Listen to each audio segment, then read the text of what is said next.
in the series. What's the series again, Lex? Understanding the times and seasons. Good one, thank you. Yes. In fact, I might get this one out of the way as well. What's so exciting about doing stuff live is that you can't hide anything. Whatever you're doing, it's happening. And just a big welcome to you this morning. I get amazed at how many people are watching this from so many different parts of Australia. And I want to say a really big welcome to Julie. Julie's in Western Australia. She's a very special friend of the past, and it just is wonderful, Julie, to think that you're part of this. And just good morning.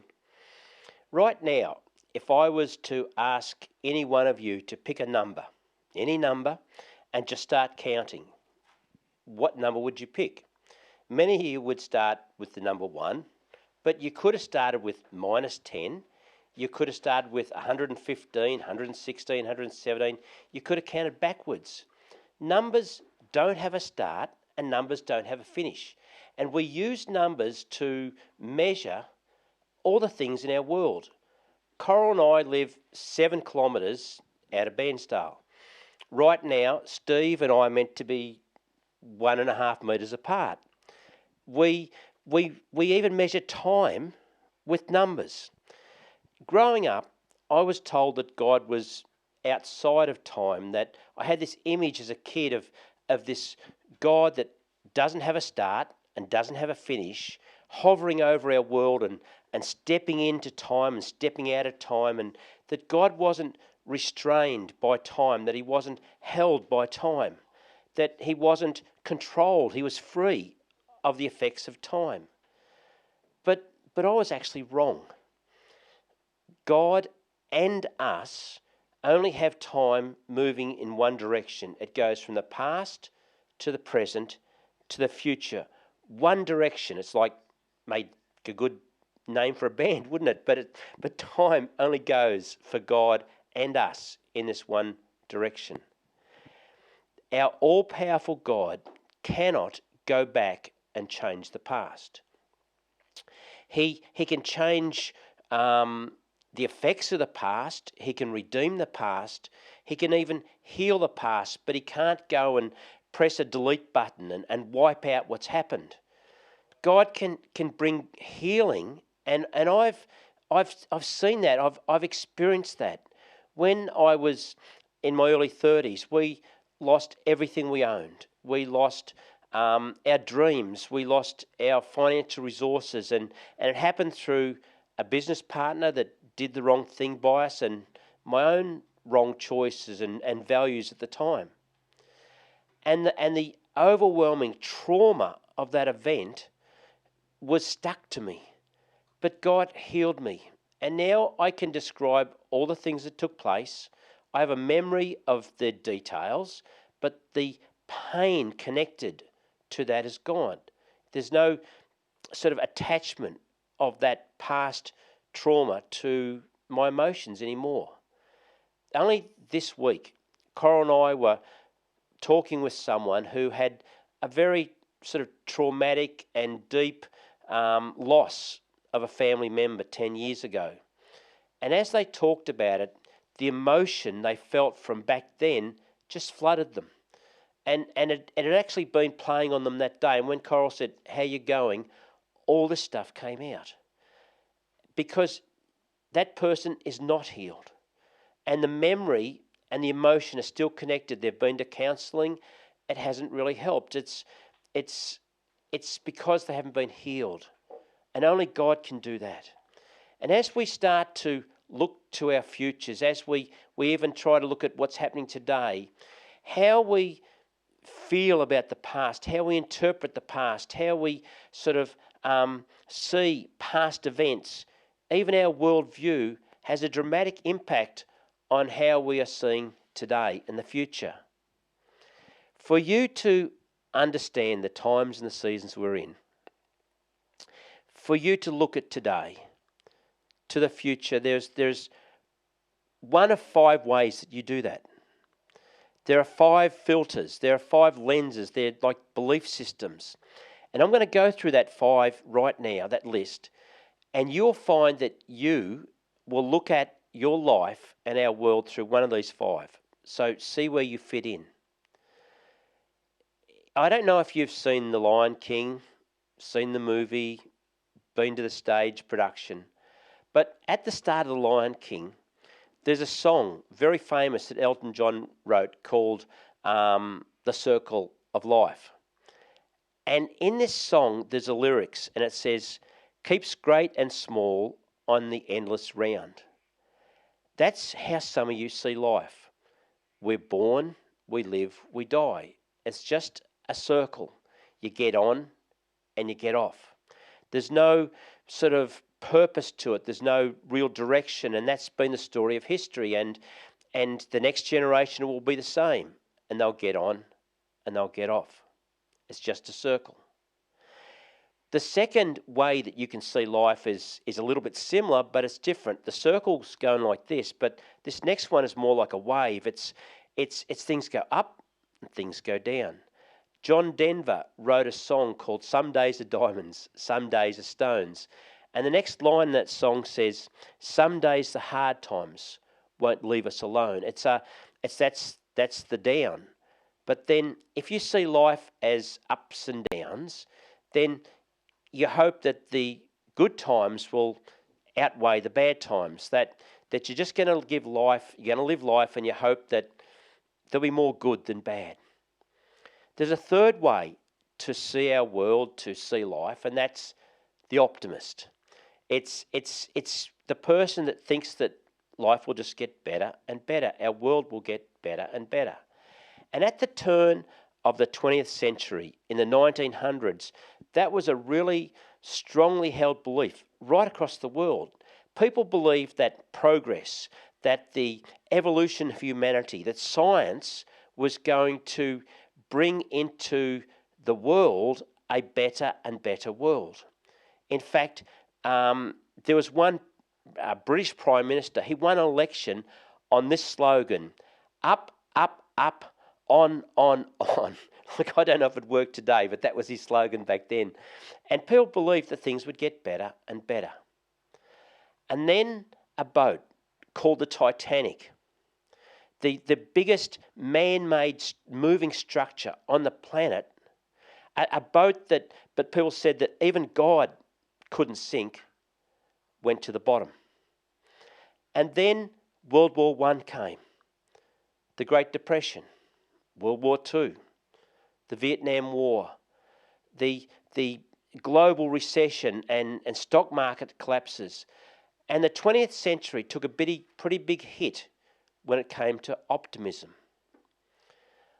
On the 20th of December, just last year, the Roy Morgan survey company did this survey of Australians, and they did this before the bushfires came, before there was any known word called COVID-19.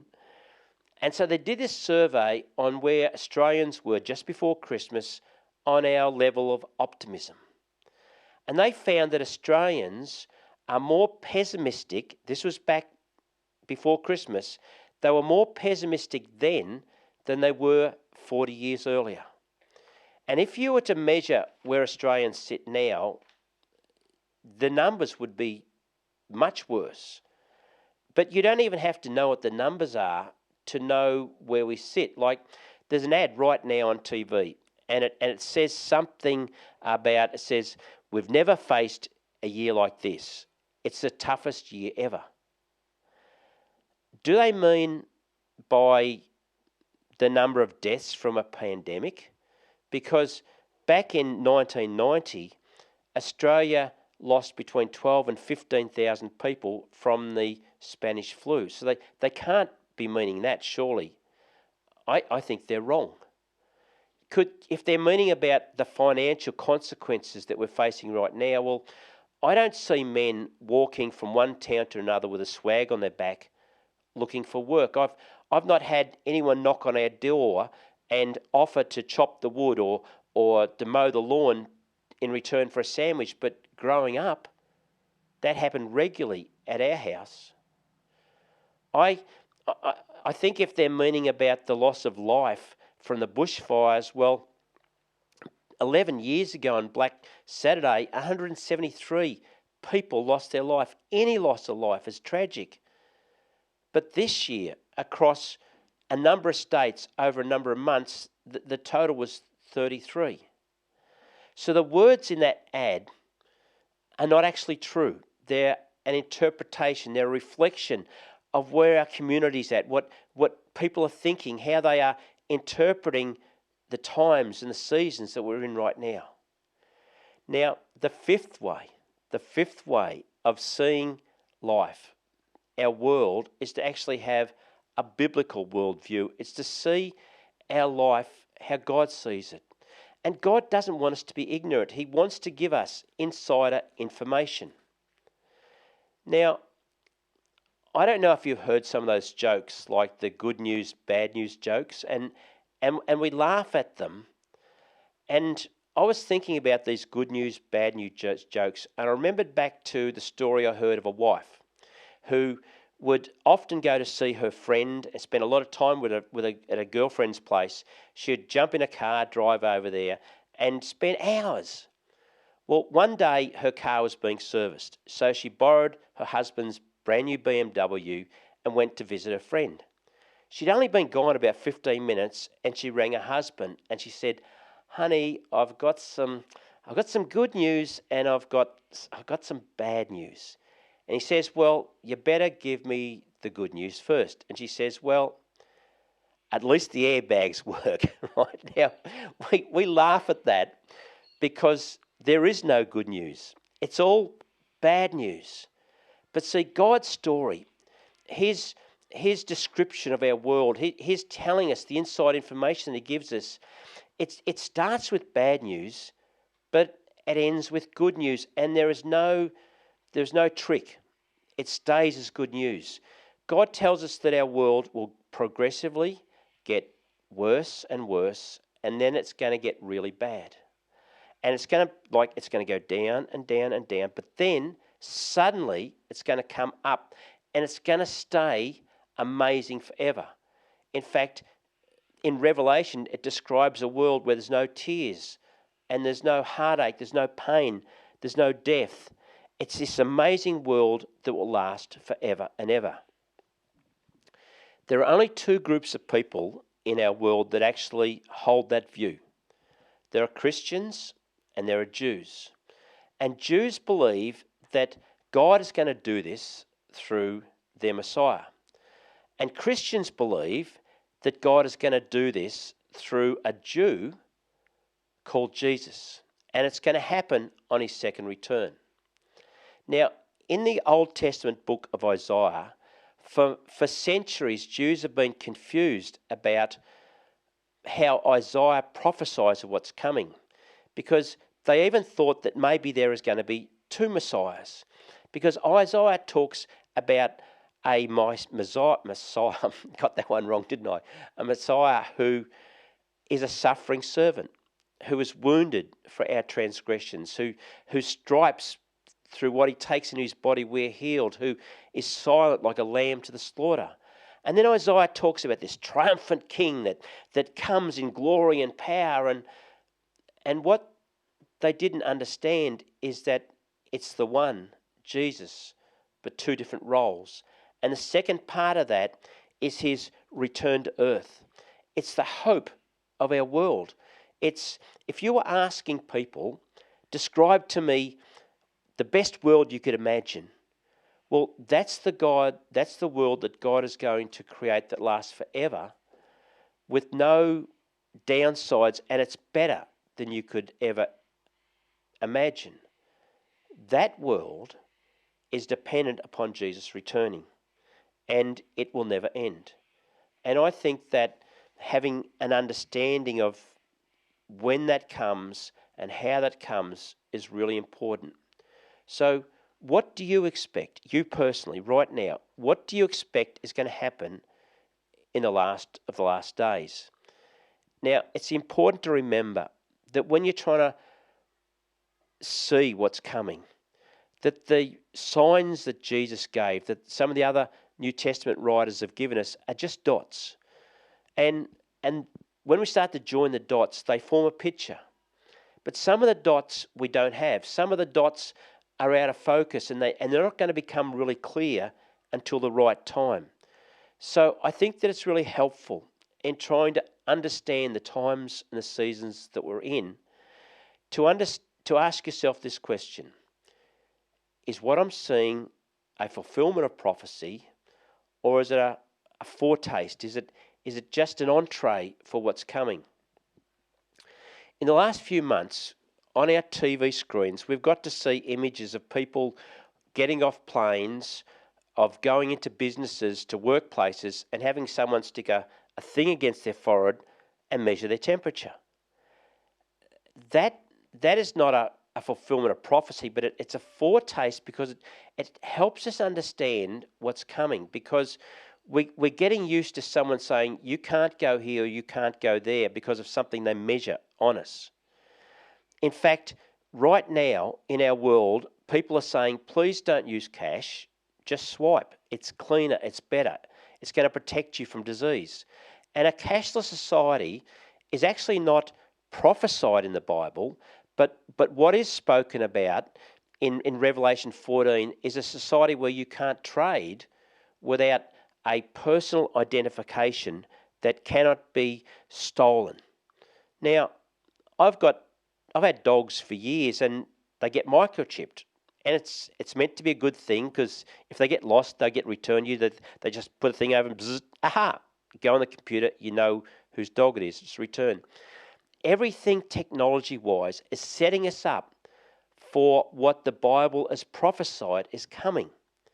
And what I find amazing is the guys that wrote this had no clue, and yet they wrote about words like the mark of the beast, and they talked about things that they could never, even their imagination, understand, but it's here now. It may not be the fulfillment of prophecy yet, but it's certainly a foretaste. It's telling us what the Bible is telling us is coming. And if you think of the word Antichrist, I just want you to understand that the word anti doesn't mean against, it means instead of. It's a substitute. Now, Israel becoming a sovereign nation is hugely significant. It's the fulfillment of a whole stack of Bible prophecy.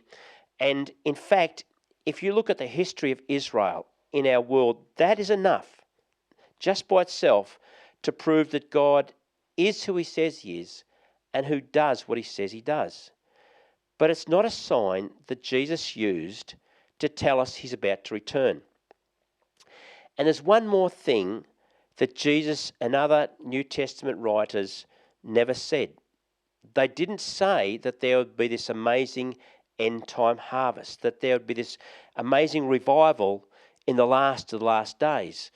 That I can't find that in my Bible, but I know that many, many people hold that as a truth, as a belief. It's been prophesied. People have said it, and it's widely believed. But I can't find that where Jesus is describing him coming back. He doesn't say that. He says something quite different. In Matthew 24, he says these words. He says, at that time, many will turn away from their faith, and the love of many will grow cold.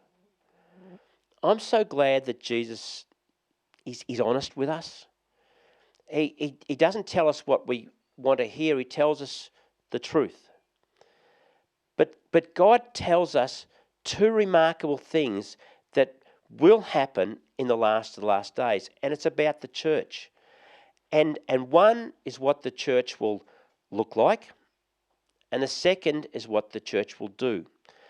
And the description the Bible gives us is so amazing, it's so sort of exciting that I cannot wait to actually see that in reality.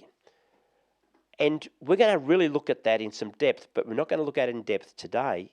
We're going to pick that up next week. We're going to leave this now, and I'm going to pick up next week on what the church is going to look like in the last of the last days. In fact, I'm actually going to answer the question whether I think I personally will see Jesus return in my lifetime and why.